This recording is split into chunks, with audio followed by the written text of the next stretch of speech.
Please Padma, నన్ను వదిలి వెళ్ళవద్దు, దయచేసి బ్రతిమాలుతున్నాను. నువ్వొక్క కుంటివాడివి, నీకు సేవలు చేస్తూ నేను కూర్చోవాలా? నీలాంటి వాడితో ఉండి నా జీవితం నేను నరకప్రాయం చేసుకొని వెళ్ళిపోతున్నాను. ఇలా భర్తకు ఒక యాక్సిడెంట్లో కాలు విరిగి వీల్ చైర్కి పరిమితం అవ్వగా ఆ భార్య కనికరం లేకుండా తన బాయ్ ఫ్రెండ్తో వెళ్ళిపోయింది. కానీ 12 సంవత్సరాల తర్వాత ఏం జరిగిందో చూస్తే మైండ్ బ్లాంక్ అవుతుంది. ఎందుకంటే ఆ గ్రామం పచ్చని పొలాలు, పక్షుల కిలకిలా రావాల శబ్దాలతో, సూర్యోదయంతో మేల్కొనే జీవితాలతో నిండి ఉంటుంది. అక్కడ సురేష్ అనే యువ రైతు తన భార్య పద్మతో కలిసి ఒక చిన్న మరియు ఎంతో సంతోషకరమైన సంసారాన్ని నడిపేవాడు. సురేష్ ఉదయం 4 గంటలకే లేచి సాయంత్రం వరకు పొలంలో కష్టపడేవాడు. పద్మ అతని కోసం మంచి రుచికరమైన భోజనం వండేది. నువ్వు నా బలం అంటూ అనేది. వాళ్ళ ప్రేమ గ్రామంలోనే ఒక కథలా మారిపోయింది. ఎవరైనా చూస్తే అబ్బా వీళ్ళు ఎంత అన్యోన్యంగా ఉంటారో, ఇలాంటి జంట ఇంకెక్కడైనా ఉంటుందా అనుకునేంతలా వాళ్ళు అంతలా ఉండేవారు. ఒక ఆనందమైన రోజు వాళ్లకు ఒక చిన్నారి పుట్టింది. ఆమె పేరు లక్ష్మి. ఆ పేరు పెట్టినప్పుడు సురేష్ కళ్ళల్లో ఆనందం తిరిగింది. నా లక్ష్మి, నాకు నా జీవితానికి ఆశలు తెచ్చిన లక్ష్మి అని ఆమెను ఎత్తుకొని ముద్దాడేవాడు. రోజు పొలం నుంచి వచ్చాక లక్ష్మి యొక్క చిన్ని చేతులు పట్టుకొని ఆడుకునేవాడు.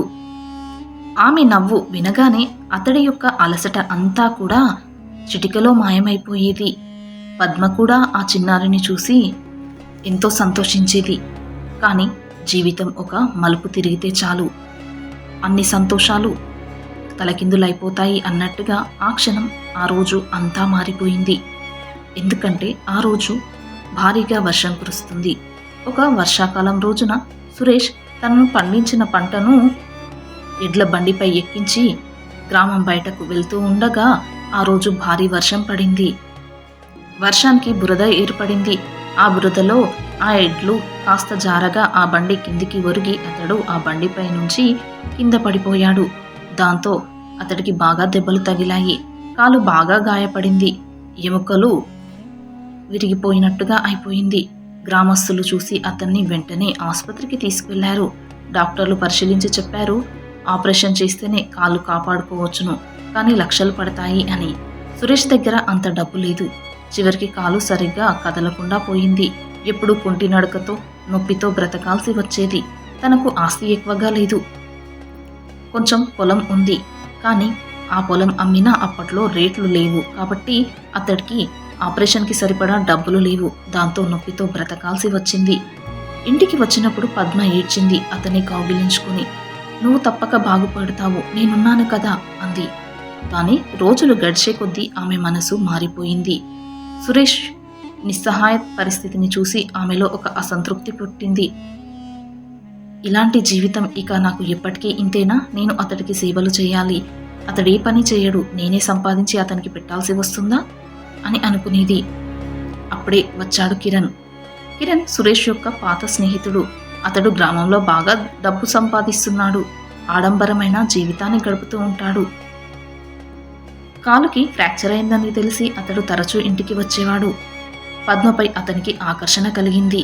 ఎన్నో మాటలు మాట్లాడేవాడు. దాంతో పద్మకు కూడా అతడిపై ఆకర్షణ కలిగింది. వారిద్దరూ రహస్యంగా మాట్లాడుకునేవారు. సురేష్ కుంటుతూ పొలానికి వెళ్ళి అక్కడ కూర్చునేవాడు. ఆ సమయంలో వీరిద్దరూ మాట్లాడుకునేవారు. ఇప్పుడు పద్మ మనసులో అతడు ఒక కొత్త ఆశను పుట్టించాడు. నాతో బ్రతికితే నీ జీవితం సుఖంగా ఉంటుంది, ఈ కుంటివాడితో నువ్వు ఇలాగే కష్టాలు పడాలి అని. అది విని ఆమె అవును అనుకుంది. నేను ఇతడితో ఉంటే నా జీవితం అంతా నరకప్రాయం ఉంటుంది, కానీ కిరణ్తో ఉంటే నా జీవితం ఎంత సంతోషంగా ఉంటుంది అనుకుంది. ఒకరోజు కిరణ్ సురేష్ దగ్గరికి వచ్చి, నీ కాలు బాగు చేసేందుకు నేను డబ్బులు ఇస్తాను, కానీ పూచికి ఏదైనా పెట్టుకోవాలి కదా, కాబట్టి ఈ పేపర్లపైన సంతకం చెయ్యి అన్నాడు. సురేష్ అప్పటికి బాధల్లో మునిగి ఏమీ ఆలోచించకుండా స్నేహితుడిపై నమ్మకంతో ఆ పేపర్లు కూడా సరిగ్గా చదవకుండా సంతకం చేశాడు. పైగా అతడికి ఎక్కువగా చదువు రాదు. అది తన భూములను కిరణ్ పేరుకు మార్చే పత్రాలు. ఆ మోసం తర్వాత సురేష్కి తెలిసినప్పుడు హృదయం పగిలిపోయింది. ఏంటి అని నిలదీశాడు. కాని అతడు, నీకు తెలిసే కదా చేశావు, నేను నీకు డబ్బు ఇచ్చాను, నువ్వు నాకు పొలం అమ్మావు అన్నాడు. పద్మ కూడా వంత పాడింది. కొన్ని రోజుల తర్వాత పద్మ, కిరణ్ ఇద్దరూ కలిసి పారిపోయారు.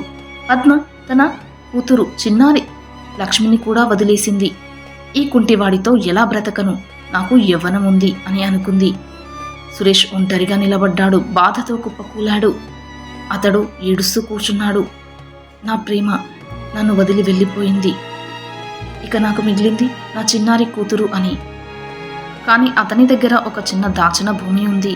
అది తన కూతురు పెద్దయ్యాక తన చదువులకు మరియు తన పెళ్లికి ఉపయోగపడుతుంది అని అనుకున్న భూమి ఉంది. ఆ భూమి ఇప్పుడు కొన్ని సంవత్సరాలు గడిచాయి కాబట్టి ఇప్పుడు పొలం బాగానే రేట్లు పలుకుతోంది. కాబట్టి ఈ సమయంలో అతడు తన దగ్గర ఉన్న ఆ భూమిని అమ్మేసి తన కాలుని బాగు చేయించుకున్నాడు. కాలుకి ఆపరేషన్ చేయించుకుని దాంతో కాలు బాగుపడింది. ఇప్పుడు నడవగలుగుతున్నాడు. అలాగే ఆ మిగిలిన డబ్బుతో ఒక చిన్న వ్యాపారం పెట్టాడు.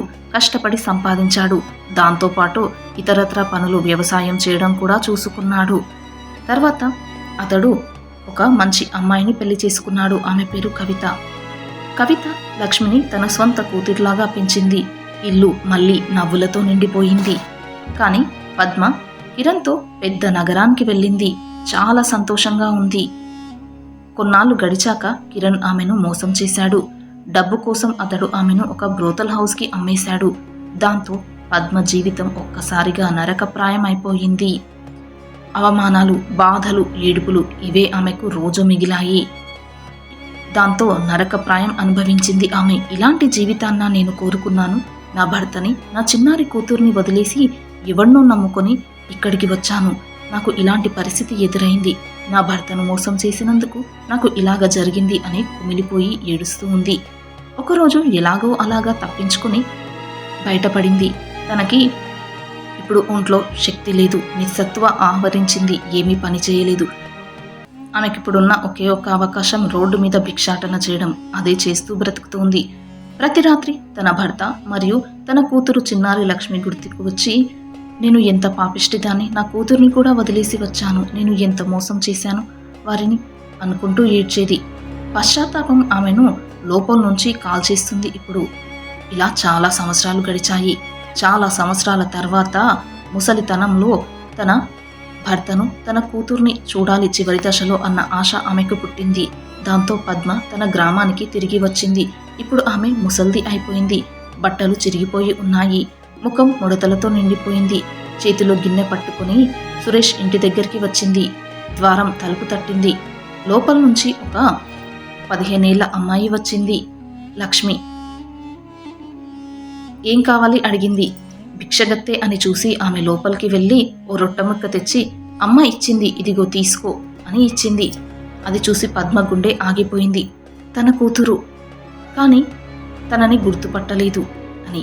తర్వాత కవిత వచ్చింది. ఇంకా ఏమైనా కావాలా అని అలా అంటూ ఆమె కాస్త డబ్బులు ఇచ్చింది. పద్మ ఏడుస్తూ నిలబడింది. తర్వాత అక్కడి నుంచి వెళ్ళిపోయింది. సురేష్ కారులో వచ్చాడు. పూర్తిగా బాగుపడ్డాడు. సంతోషంగా ఉన్నాడు. ఇప్పుడు ఆర్థికంగా కూడా నిలదొక్కున్నాడు. పద్మను చూసి ఒక్కసారిగా షాక్ అయ్యాడు. గుర్తుపట్టాడు. కానీ ఇప్పుడు అతడు ఆమెను మర్చిపోయిన జ్ఞాపకంగా, కేవలం ఒక పిచ్చగత్తగా మాత్రమే చూశాడు. పద్మ దూరంగా వెళ్ళి ఒక చెట్టు కింద కూర్చొని బిగ్గరగా ఏడ్చింది. నేను చేసిన తప్పు. నేను వారికి ద్రోహం చేయాలనుకున్నాను. నా ద్రోహానికి ఫలితం వల్లే నాకు ఇలా అయ్యింది. దేవుడు నన్ను శిక్షించాడు. నా భర్తను, నా కూతురు లక్ష్మిని నేను వదిలేశాను. ఇప్పుడు అందరూ నన్ను వదిలేశారు. చివరికి దేవుడు కూడా అనుకుంది.